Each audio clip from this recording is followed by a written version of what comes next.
Have you ever looked down at your hands and suddenly felt surprised? Maybe you were holding a coffee mug or brushing something off the counter, and for a split second, you caught sight of your fingers. The veins a little more pronounced, the skin not quite as firm, the way your hands rest a little differently now. And you thought, whose hands are these? I had that moment not long ago. It happened on a quiet morning, just walking to the store like I've done 100 times. Nothing unusual. But this time, as I stepped up to the crosswalk, a young man was standing there too, maybe in his 20s. He glanced over, looked at my hands, and said something I'll never forget. "Sir, you've got strong hands. You build things?" I smiled, a little caught off guard, and said, "I used to. Long time ago." And he nodded and said, "Yeah." I could tell. That one sentence, "I could tell," stuck with me the entire day. Because I don't think we talk enough about our hands, about what they carry, about what they say, not just to others, but to ourselves. They are one of the first places age makes itself known. Wrinkles, texture, little brown spots. But beyond that, they tell our whole story. If you stop and really look, you'll see it.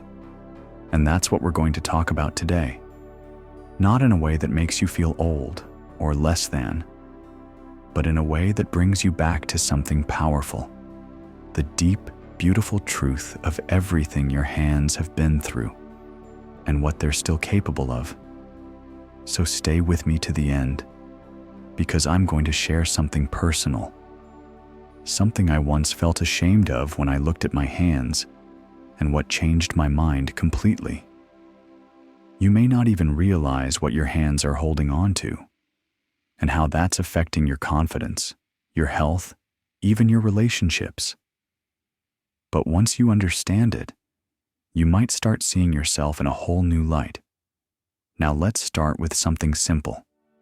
Your hands. They're not just tools. They are memory keepers. Think about it. These hands of yours, they've held newborn babies, signed marriage certificates, held steering wheels during road trips, and maybe gripped the edge of a hospital bed in the middle of the night. They've folded laundry, written letters, cooked meals, patted backs, fixed leaky sinks. They've clapped at graduations, waved goodbye, and wiped away more tears than you'll ever remember. They carry more history than your face. They've felt life. So, when we look down and see that our hands don't look like they used to, that's not decay. That's testimony. But I know. I also know the other feeling.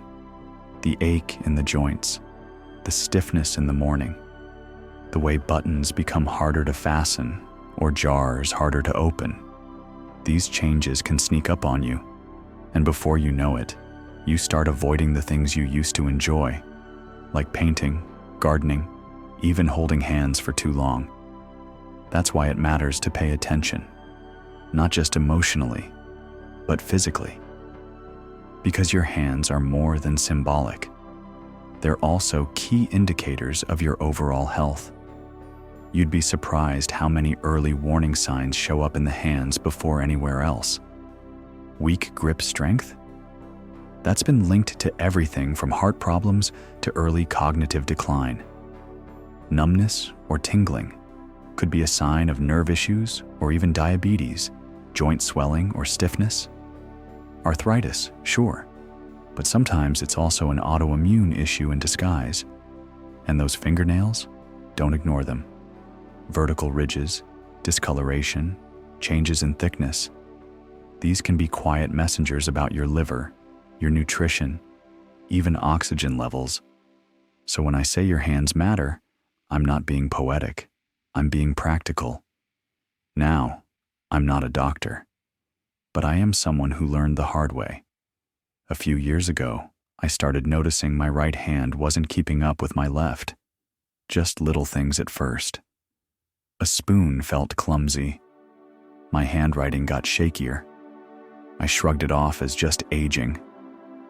But after a few months, I decided to mention it at my annual checkup. That decision may have saved me from permanent nerve damage. Turned out, it was a circulation issue that could have gotten worse if I'd ignored it. Nothing dramatic, but important. What I realized is this: when we treat these signs as just getting older, we lose the chance to do something about them. That's why I want to share some practical things you can start doing right now. Not only to protect your hands, but to strengthen your overall health and confidence. Little actions, done consistently, that make a big difference. And we'll get into those, starting with the most overlooked daily habit, the one that changed everything for me. If you're still with us and found this video helpful, I would be so grateful if you could like the first comment. It's a warm sign that you're here and that my efforts aren't in vain. And if you haven't subscribed yet, welcome. Please hit subscribe. And if you'd like, turn on the bell so you won't miss future episodes. Thank you for your attention, your trust, and for being here. Your support truly inspires me to keep going and to share what may be useful and meaningful. Let's move forward together, calmly, with curiosity and kindness. So, the habit that changed everything for me was simple stretching. I know, it doesn't sound groundbreaking, but the truth is, our hands are full of tiny muscles, tendons, and nerves that get tight and stiff when we don't use them intentionally. And most of us, once we're past a certain age, stop doing the little things that keep those parts moving smoothly. Every morning, before I even pour my coffee, I now take just 2 minutes to open and close my hands. I stretch each finger back gently. I rotate my wrists. I run my thumbs in circles over my palms. It's not fancy, but it's become a kind of ritual, not just to keep the joints from locking up, but to remind myself these hands are still working for me. And what's amazing is that just a few weeks into doing this regularly, I could feel the difference. Less stiffness in the mornings, better control when writing or using tools. I even started enjoying cooking again because I could grip the knife with more confidence. It reminded me that aging doesn't mean retreating. It means adjusting with intention and with care. But physical movement is just one part of it. Let's talk about something that's just as important: how you feel about your hands. Because here's the hard truth. Many of us, especially as we get older, start to hide them. I know I did. I used to keep them in my pockets or cross my arms when I talked. I didn't realize it at first, but I was embarrassed by the way they looked. The age spots, the loose skin, the scars from years of labor. I compared them to younger people's hands, and every time I looked at mine, I felt behind, like I was on the outside of something I used to belong to. But that changed one evening when my granddaughter, 6 years old at the time, crawled up next to me on the couch, grabbed my hand, and said, "I like your hands. They look strong." Strong, not old, not weird, not ugly, just strong. That moment brought tears to my eyes because it made me realize she wasn't seeing what I saw. She saw love. She saw comfort. She saw the person behind the hand. And maybe you need to hear that today too. Because when you see your own hands as used up or ugly, it changes how you carry yourself, how you shake hands, how you gesture, how you write a note or cook a meal or hold your partner's hand. It steals something quiet but powerful, your sense of presence. And that presence, it matters more than you think. So let me say this clearly. Your hands are not just a reflection of age. They are a record of impact. You've touched lives. You've held on when others let go. You've created, protected, repaired, and reached out. There's beauty in every line. Now, if you're dealing with real pain, and I know many of us are, it's also time to get serious about hand health. That means checking in with a doctor if you notice persistent tingling, pain, or weakness. It might be carpal tunnel. It might be inflammation from arthritis. It might even be a sign of a larger systemic issue, but catching it early is everything. And there are things you can do at home too. Warm water soaks to loosen stiffness. Paraffin wax treatments if your doctor recommends them. Using silicone stress balls to improve grip strength. Even switching out heavy utensils for lighter, arthritis-friendly tools in the kitchen. These aren't signs of weakness. They're signs of wisdom. They're how you keep living fully instead of pulling back in discomfort. And don't forget what your hands need from the inside out. Hydration, good nutrition, omega-3s, which support joint health, enough protein to maintain muscle, and simple things like wearing gloves when you garden or clean. Protecting the skin barrier matters more now than it used to. But above all else, your hands need use. They need you to keep doing, even if it's slower, even if it takes more effort. Knit something, paint a wall, plant a tomato, bake bread, write a letter. Your hands want to move. They were made to do. When you start paying attention to them again, not with criticism but with care, something else happens too. You reconnect with a part of yourself that might have been quiet for a long time. The part that still wants to be active, still wants to give, still wants to touch life. And as we move into the final part of this conversation, I want to talk about one more thing. The part that surprised me most.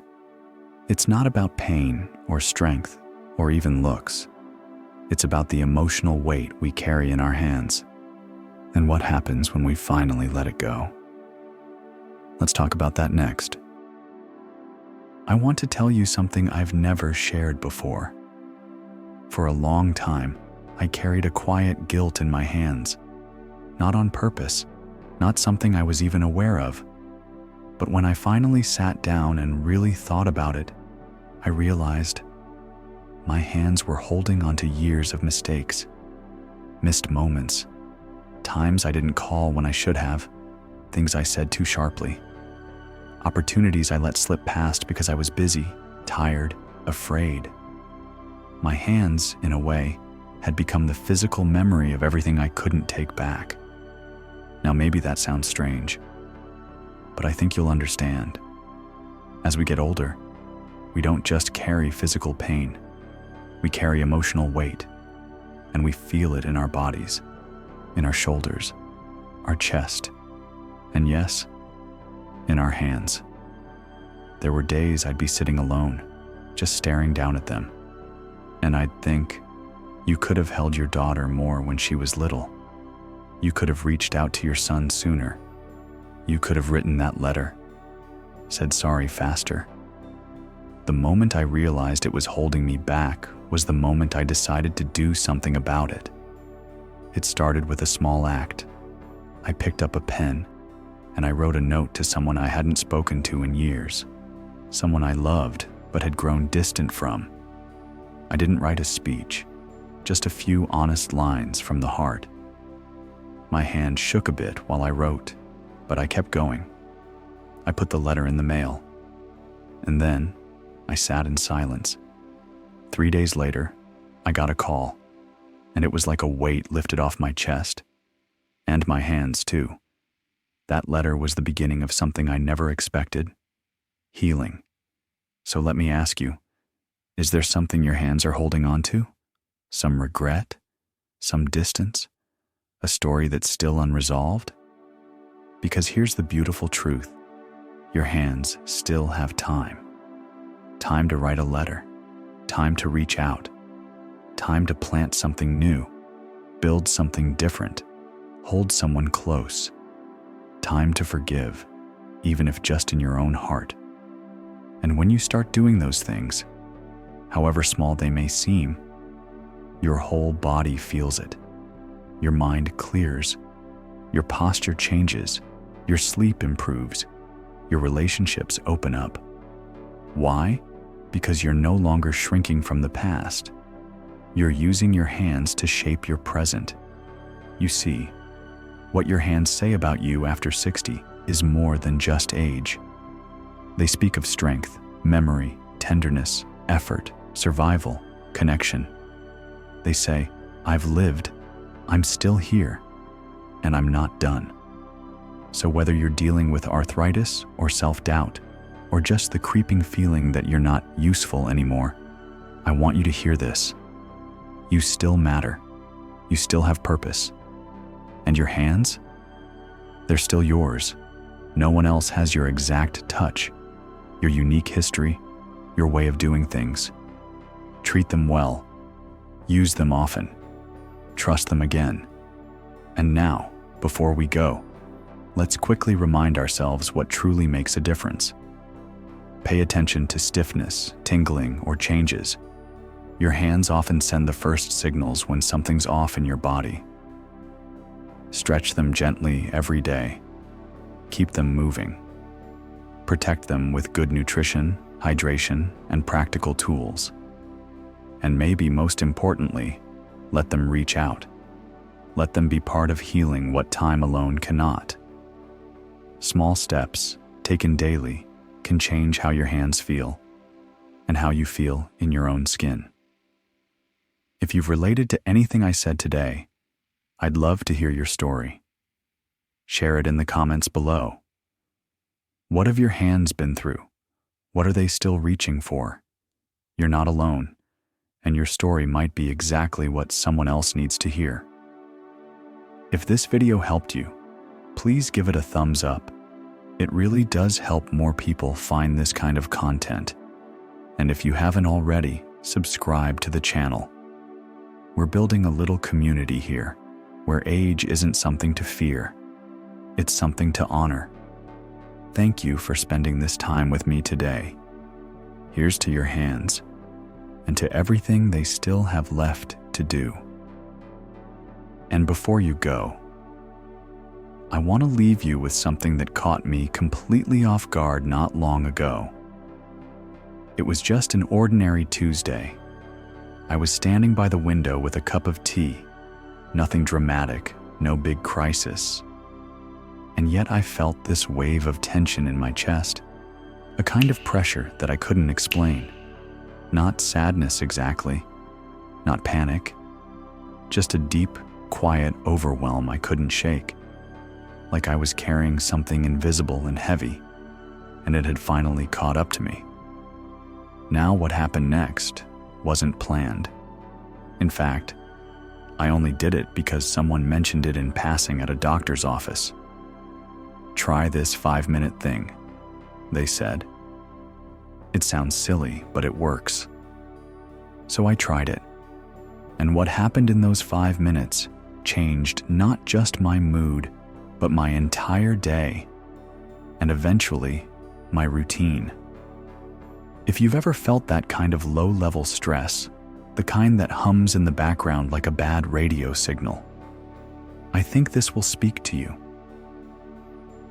Because in the next video, I'll show you exactly what I did, how it works, and why it's especially powerful after 65. It's simple, it's free, and if you give it 5 minutes, it might just give you back a whole lot more. See you there. Don't miss it. Until then, take care of yourself and of your hands.